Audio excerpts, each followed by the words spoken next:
വിവാദങ്ങൾ ഈ നിലയിൽ കൊഴുക്കുമ്പോൾ കായിക പ്രേമികൾക്കേറെ സന്തോഷകരമായ ഒരു വാർത്തയാണുള്ളത്. പരമ്പര തൂത്തുവാരി ഇന്ത്യ. ന്യൂസിലാൻഡിന് എതിരായ ഏകദിന പരമ്പരയിലെ മൂന്നാം മത്സരവും ഇന്ത്യ വിജയിച്ചു.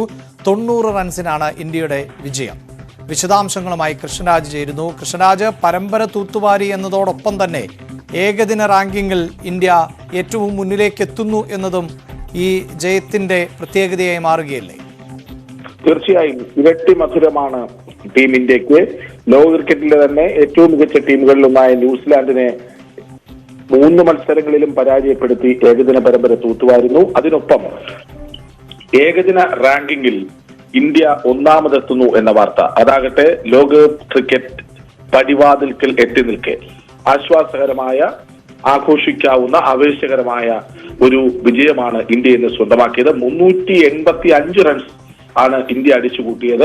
386 റൺസ് വിജയലക്ഷ്യവുമായി ഇറങ്ങിയ ന്യൂസിലാൻഡിന് തുടക്കത്തിൽ തന്നെ വിക്കറ്റ് നഷ്ടമായി. എന്നാൽ ഡെവൻ കോൺവേയും ഹെൻറി നിക്കോൾസും ചേർന്ന് 2ാം വിക്കറ്റ് കൂട്ടുകെട്ടിൽ മികച്ച സ്കോർ പടുത്തുയർത്തി.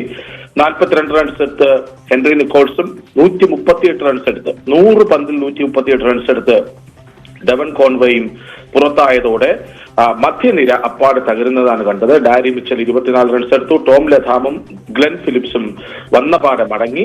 എന്നാൽ ആദ്യ ഏകദിനത്തിൽ ഇന്ത്യക്ക് കനത്ത വെല്ലുവിളി ഉയർത്തിയ ബ്രൈസ്വെല്ലും സാറ്റ്നറും ഒത്തുചേർന്നതോടെ വീണ്ടും ഇന്ത്യ പ്രതിരോധത്തിലേക്ക് പോകുമെന്ന് തോന്നി. പക്ഷേ അവരും പുറത്തായതോടെ ഇന്ത്യ അനായാസം 90 റൺസിന് വിജയത്തിലേക്ക് എത്തുകയായിരുന്നു.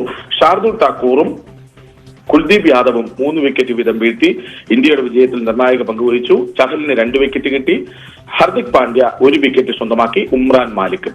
നേരത്തെ രോഹിത് ശർമ്മയുടെയും ശുഭ്മാൻ ഗില്ലിന്റെയും സെഞ്ചുറി പാർട്ണർഷിപ്പ്, അതായത് രോഹിത് ശർമ്മയും ഗില്ലും സെഞ്ചുറി അടിച്ചു. രോഹിത് ശർമ്മ 101, ശുഭ്മാൻ ഗിൽ 112 റൺസ്. ആദ്യ വിക്കറ്റിൽ 212 റൺസ് അടിച്ചു കൂട്ടി ഇന്ത്യ. പക്ഷെ പിന്നീട് തുടരെ കൃത്യമായ ഇടവേളകളിൽ വിക്കറ്റ് വീണു. വിരാട് കോഹ്ലി 36, സൂര്യകുമാർ യാദവ് 14, ഇഷാൻ കിഷൻ 17. പക്ഷെ അവസാന ഓവറുകളിൽ ഹർദിക് പാണ്ഡ്യയും ഷാർദുൽ താക്കൂറും ആഞ്ഞടിച്ചതോടെ ഇന്ത്യയുടെ സ്കോർ 385 റൺസിൽ എത്തുകയായിരുന്നു. ഒന്നോർക്കണം, പ്രമുഖ താരങ്ങളിൽ പലരും പുറത്തിരുന്ന ഒരു മത്സരമാണ്. അതിൽ പോലും ആധികാരികമായി ഇന്ത്യക്ക് ജയിക്കാനായിരിക്കുന്നു. അതിലൂടെ 1ാം റാങ്ക് സ്വന്തമാക്കുന്നു. ലോകകപ്പ് ക്രിക്കറ്റ്, ഏകദിന ലോകകപ്പ് ക്രിക്കറ്റ് പടിവാതിൽക്കൽ എത്തി നിൽക്കെ വിജയകരമായ മുന്നേറ്റം. ഏകദിന ക്രിക്കറ്റിൽ 1ാം റാങ്ക്. കൃഷ്ണരാജ്, ഏറ്റവും പ്രധാനപ്പെട്ട വസ്തുത അതാണ്. അതായത് ലോകകപ്പ് ക്രിക്കറ്റിനോട് അടുക്കുമ്പോൾ ആണ് ഇത്തരത്തിൽ ഇന്ത്യയുടെ യുവതാരങ്ങൾ, അധികം എക്സ്പീരിയൻസ് ഇല്ലാത്ത താരങ്ങൾ ഈ കളി മികവ് പുറത്തെടുക്കുന്നത് എന്നുള്ളതാണ്. ഒപ്പം ഈ പരമ്പര പരിശോധിച്ചാൽ ഒരു ഇരട്ട സെഞ്ചുറി അടക്കം പിറക്കുകയും ചെയ്തിരുന്നു. അത് ഈ ടീമിൻ്റെ ഒത്തൊരുമ, ടീമിൻ്റെ കരുത്ത്, അതിലൊക്കെ ഏത് നിലയിൽ കൂടി ഈ വരാൻ പോകുന്ന ലോകകപ്പിലേക്ക് അടുക്കുമ്പോൾ എങ്ങനെ വിലയിരുത്താനാകും? അതായത് ഇഷാൻ കിഷൻ ഒരു ഡബിൾ സെഞ്ചുറി ഏകദിനത്തിൽ സ്വന്തമാക്കിയതിന്റെ തൊട്ടടുത്ത മത്സരത്തിൽ പുറത്തിരിക്കേണ്ടി വരുന്നു. അതായത് പ്രതിഭകളുടെ ധാരാളിത്തം ഈ ടീമിനെ ഏറെ സഹായിക്കുന്നുവെന്നത്. രോഹിത് ശർമ്മയോട് ചോദിക്കുന്നു, ക്യാപ്റ്റനായി മടങ്ങി വരുമ്പോൾ ആര് വേണം കൂടെ ഓപ്പണറായി? ശുഭ്മാൻ ഗിൽ വേണോ, ഇഷാൻ കിഷൻ വേണോ? ശുഭ്മാൻ ഗിൽ മതി എന്ന് രോഹിത് ശർമ്മ പറയുന്നു. അത് ഒരു തരത്തിൽ വിവാദത്തിന് വഴിവെച്ചിരുന്നു. ഒരു ഡബിൾ സെഞ്ചുറി അടിച്ച ബാറ്റ്സ്മാനെ പുറത്തിരുത്തി പുതിയൊരാളെ കളിപ്പിക്കുന്നു. പക്ഷേ തന്റെ തീരുമാനം ശരിവെക്കുന്നതായിരുന്നുവെന്ന് ഗില്ലിന്റെ മികവ് തെളിയിച്ചു. അതായത് ഡബിൾ സെഞ്ചുറി അടിച്ചു, തൊട്ടടുത്ത മത്സരത്തിൽ 40 റൺസ് എടുത്ത് പുറത്താകാതെ നിന്നു. ഇന്ന് 112 റൺസ് കേവലം 78 പന്തിൽ. ഇന്ത്യൻ സാഹചര്യങ്ങളിലാണ് എന്നത് ശരി തന്നെ, പക്ഷെ ലോകകപ്പ് നടക്കാനിരിക്കുന്നതും നമ്മുടെ സാഹചര്യത്തിൽ തന്നെയാണല്ലോ. അതുകൊണ്ട് ശുഭ്മാൻ ഗിൽ എന്ന ബാറ്റ്സ്മാൻ ഓപ്പണിംഗിൽ ഉറപ്പിക്കുന്നു എന്ന സൂചനയാണ് ഇതിലൂടെ നമുക്ക് കിട്ടുന്നത്. പിന്നീട് വിരാട് കോഹ്ലി ഫോമിലാണ്. ഇഷാൻ കിഷനെ ഒരുപക്ഷെ രാഹുൽ വിവാഹത്തിനായി പോയത് കൊണ്ടാണ് ഇഷാൻ കിഷന് അതിനു മുൻപൊരു ഡൗണിൽ ഇറങ്ങാൻ സാധിച്ചത്. സൂര്യകുമാർ യാദവ് ഉണ്ട്. ഹർദിക് പാണ്ഡ്യ മികച്ച ഫോമിൽ, പ്രത്യേകിച്ച് ബൌളിംഗിൽ കൂടി മികവിലേക്ക് വരുന്നു. ഒരു കൃത്യമായ ഓൾറൗണ്ടറായി മാറുന്നു. വാഷിംഗ്ടൺ സുന്ദർ ഉണ്ട്, അവിടെ ഷാർദുൽ താക്കൂർ ഉണ്ട്, ഉമ്രാൻ മാലിക് ഉണ്ട്, ഷമി ഉണ്ട്.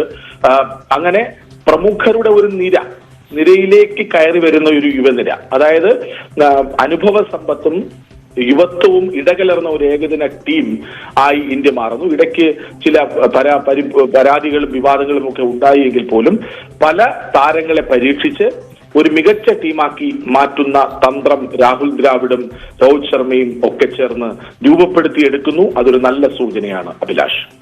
കൃഷ്ണരാജ്, ഈ ഏതെങ്കിലും താരങ്ങളുടെ ഒരു പ്രകടനം എന്നതിനപ്പുറത്തേക്ക് ടീമിൻ്റെ മൊത്തത്തിലുള്ള മികവ്, അതാണല്ലോ പ്രധാനപ്പെട്ടതായി മാറുന്നത്. നമ്മൾ സൂചിപ്പിച്ചത് പ്രധാനമായും ബാറ്റിംഗ് മികവാണ്. അതോടൊപ്പം കൃഷ്ണരാജ് ബോളിംഗ് മികവിനെ കൂടി പറഞ്ഞു വെക്കുമ്പോഴും ഈ ബാറ്റിങ്ങിൽ വലിയ പ്രകടനം കാഴ്ചവെക്കുകയും അങ്ങനെ കൂറ്റൻ സ്കോറുകളാണ് ഈ പരമ്പരയിൽ പിറന്നത്.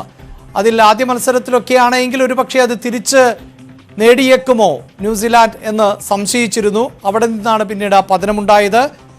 ഇന്നത്തെ മത്സരത്തിലാണെങ്കിൽ അങ്ങനെ തുടക്കം മുതൽ തന്നെ തിളങ്ങാൻ ന്യൂസിലാൻഡിന് സാധിക്കാതെയും പോയിട്ടുണ്ട്. ബോളിംഗിൽ എത്രത്തോളം കരുത്ത് കാണിക്കുന്നുണ്ട് ഇന്ത്യ?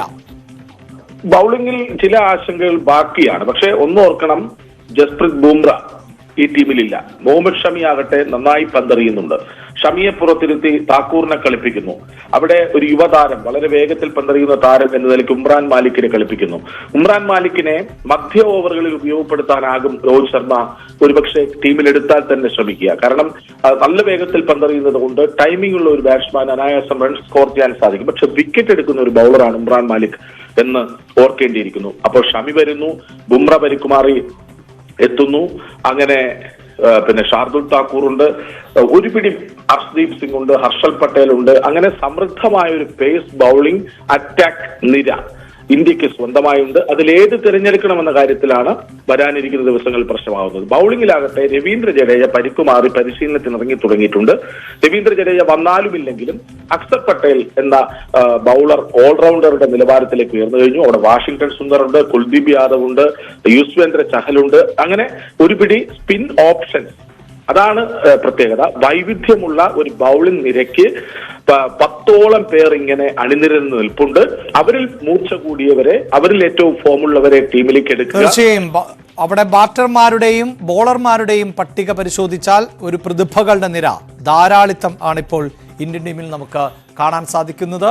പ്രത്യേകിച്ച് ലോകകപ്പിനോട് അടുക്കുമ്പോൾ ഈ പരമ്പര തൂത്തുവാരൽ ഇന്ത്യക്ക് വലിയ ആത്മവിശ്വാസം നൽകുന്നു. ഒപ്പം റാങ്കിങ്ങിൽ ഇന്ത്യ ഏറ്റവും മുന്നിലേക്ക് എത്തുകയും ചെയ്യുന്നു. PFI അക്രമ ഹർത്താലിലെ